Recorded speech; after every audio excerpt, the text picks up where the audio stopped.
Hello and welcome back to the Scale Modelling Cafe. My name is Jamie and welcome to this week's update, the 1st of November.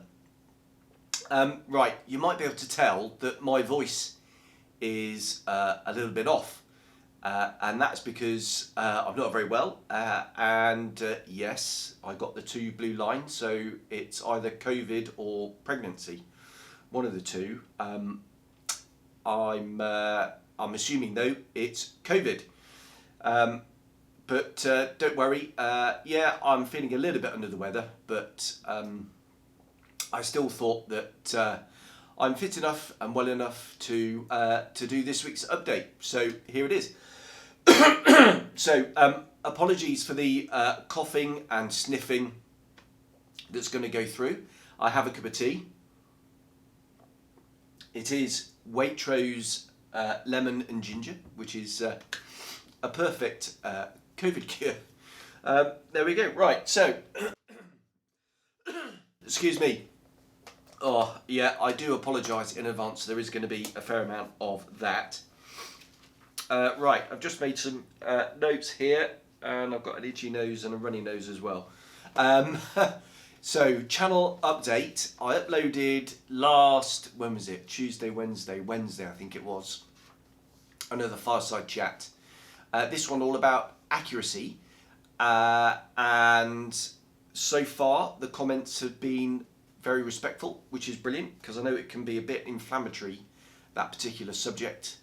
And the phrase rivet counting, which I absolutely can't stand. But yeah, that gets bandied about and people get start throwing themselves about sometimes, but yeah, all very respectful so far, so thank you very, very much for that. Some quite interesting comments and some long comments as well, which has been really great, and it's definitely sparked off a conversation. I think it's fair to say that the conclusion is it's entirely up to you, and that's with everything. It's entirely up to you how you want to, you know, what subjects you choose and how you want to model them, as long as you're having fun and at the end of the day you've learned something, you're improving and you're pleased with the final result, then that's all that counts, frankly. So that was really great. On Sunday will be the next part of the Arma Ki-84. If you've been following the Facebook channel, the Scale Modelling Cafe Facebook channel, you see I've been putting some regular pictures of progress up on there. Excuse me. So look out for that. That's all about the construction this time, which is interesting because I end up using black super glue, the Ammo black super glue, for the main fuselage seams. And I've gone over more and more to that now. One for speed, and or the other reason is it's just zero chance of any shrinkage at all, and it's absolutely brilliant for gluing fuselage halves together. So I'm a big fan of that, and it's definitely taken over from, or has taken over from, traditional welding cements.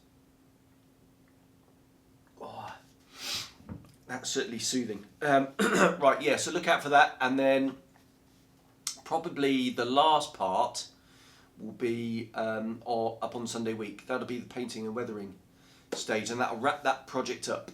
And then it all depends on whether Ammo are ready to launch the new metallic paint, to see whether we're going to continue with the Lightning videos, the FX Lightning videos, or whether I'm going to start uploading the videos for the Antonov.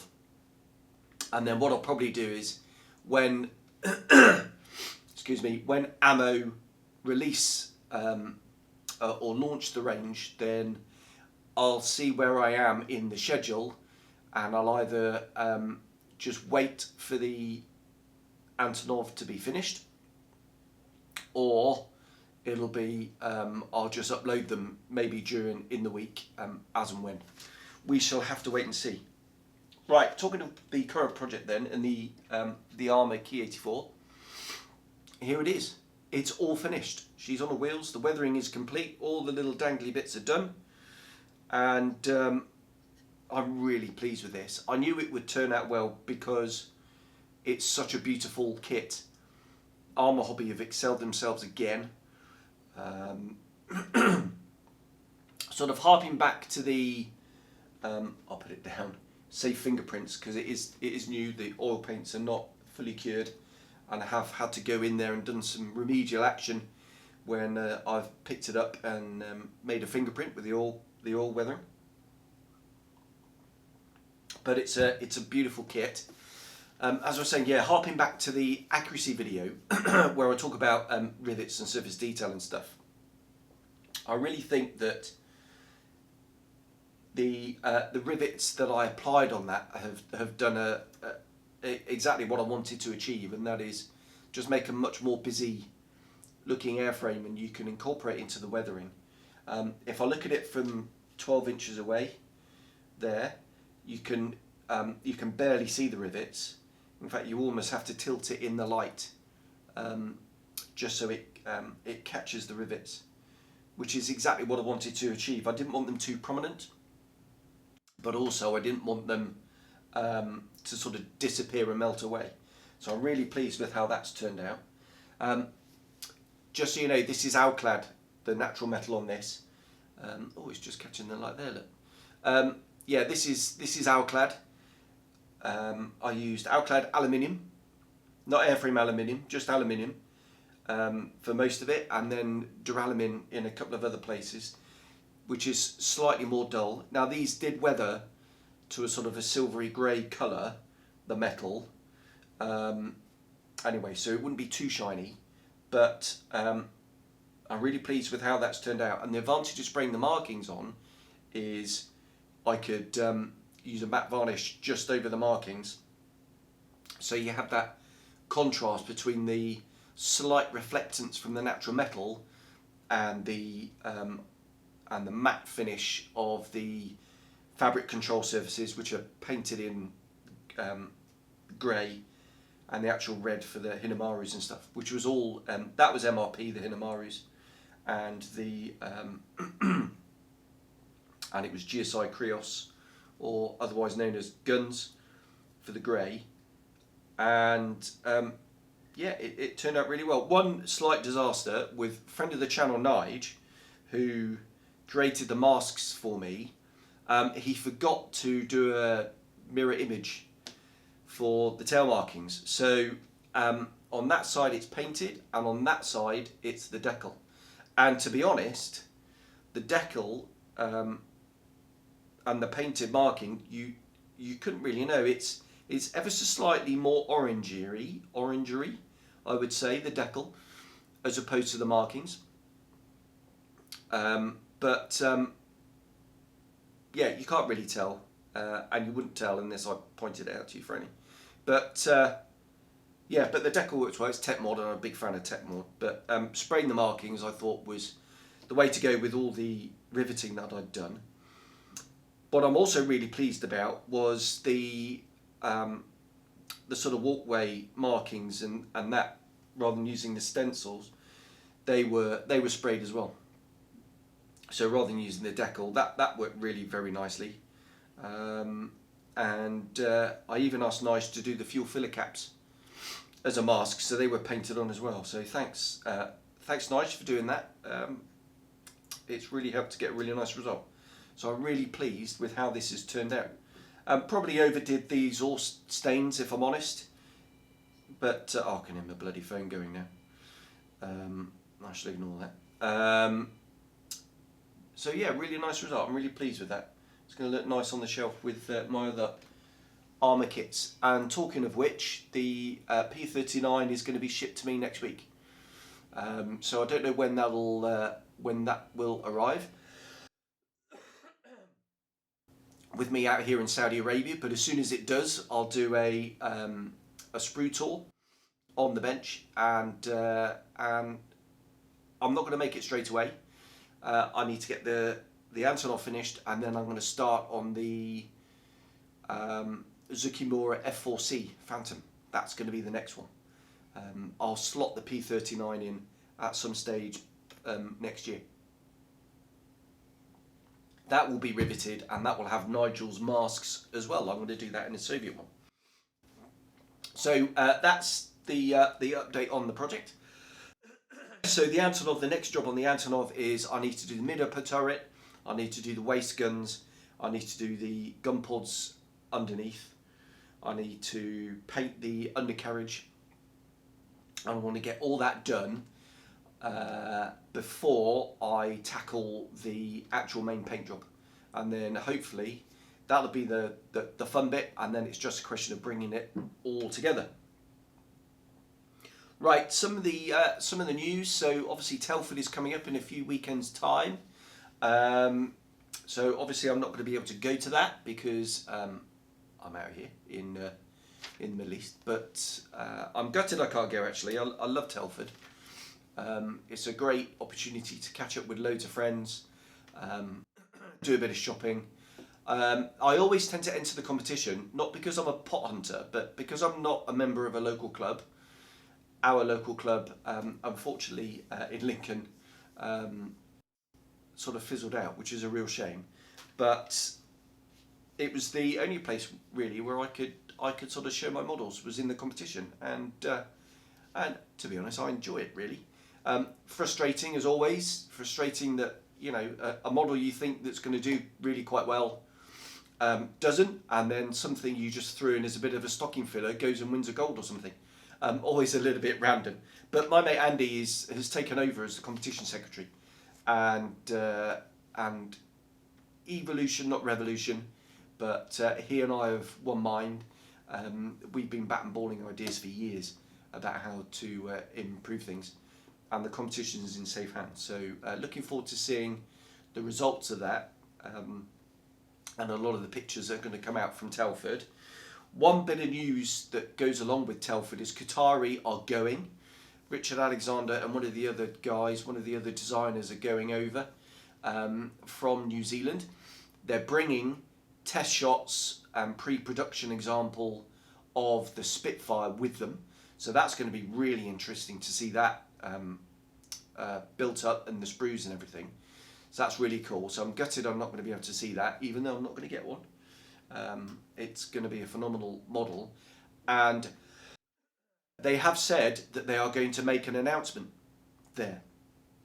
So I'm hoping it's not going to be, and we're going to do an early Spitfire Mark 1.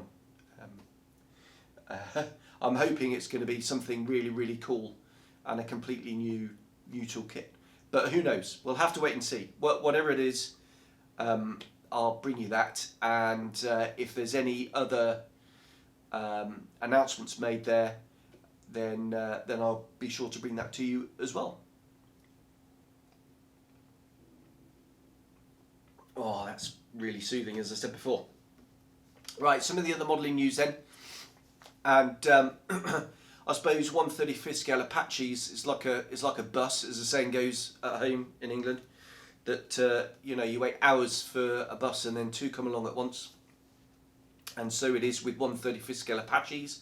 Hot on the heels of Tacom's announcement, Meng have announced theirs as well, and they've released pictures of the box art, which should mean it's out imminently. And if the F4G is anything to go by,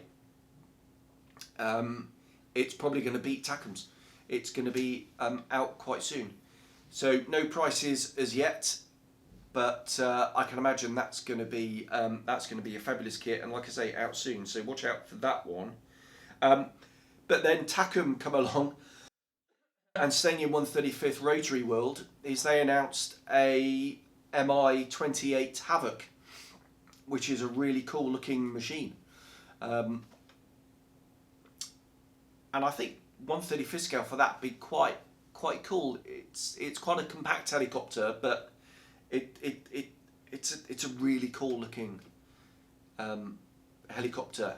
It's kind of the Russian equivalent of the Apache, I guess. So having a 1/35th Apache next to a Havoc, an Mi-28, would look really cool. And I'm quite tempted by getting that. But Trumpeter did the 1/35th. Was it a Helix? and I'm kind of tempted to do one of those. Being an ex-maritime Lynx attack helicopter pilot, I quite fancy getting that trumpeter kit actually. So maybe one for the future. And that's quite a compact design. The only thing that puts me off that is I hate doing rotor blades. They tend to be really quite complicated in the painting with, excuse me, sorry, sort of metal leading edges and stripes and, you know, grey bits and green bits and all sorts of blah. To do that 6 times is pushing it, frankly. But we'll see. Right, and the only other bit of news was DBMK models, which I can't remember what that stands for. It's something funky, I know that. They previously announced a 1/48 scale scimitar, which I think is a really brave choice, frankly, because there aren't that many bits and pieces. I just need to pause it for 1 second. Hold on. Okay, sorry about that. Just had a delivery on the doorstep, and obviously being COVID positive, all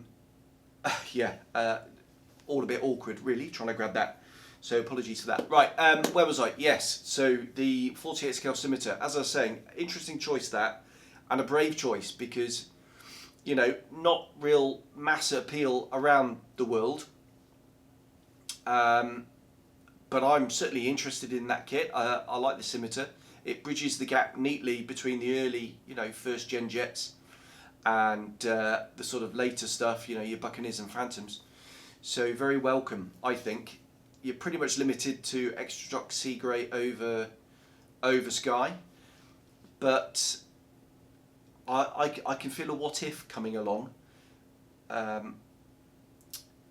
Maybe something US Navy, maybe something you know, taking a sort of a Demon, that kind of era of aeroplane, doing it up in those colours, the gold grey over white. I think that might be quite cool, or something else. So yeah, an interesting choice, and good luck to them. I hope it does well for them. But there's some CAD renderings out for that, and that's just about it. I've nearly I have finished. Not nearly finished. I have finished. So once again, thank you very much for sticking with me on this one through the really rather sexy gravelly voice, but the coughing and spluttering very much cancelling out the sexy voice. I feel okay. I don't feel ill. As I had a few sort of wobbly moments last night. The sort of that slightly fevery, dizzy type feeling, and a bit of a temperature. But I feel better today, even though we're only sort of day 2 into it. So hopefully that continues. Yeah, that's a week off work. On the sofa, drinking lemon and ginger tea under the duvet, watching Netflix, I guess, and YouTube. So I don't know how much modelling I'm going to get done at all over the coming week. Hopefully I'm up to doing something to help pass the time, but we shall see. So keep looking out on the Facebook page for updates. There we go. Check out the part 3 of the Ki-84 video that's going to be coming up on Sunday. If I feel up to doing a chat in the week and I can think of a topic, then I'll do one of those. If not, I'll just give it a miss for a week and just chill out, I think. That's it. Thanks very much for watching, and I'll see you on the next one. Bye bye.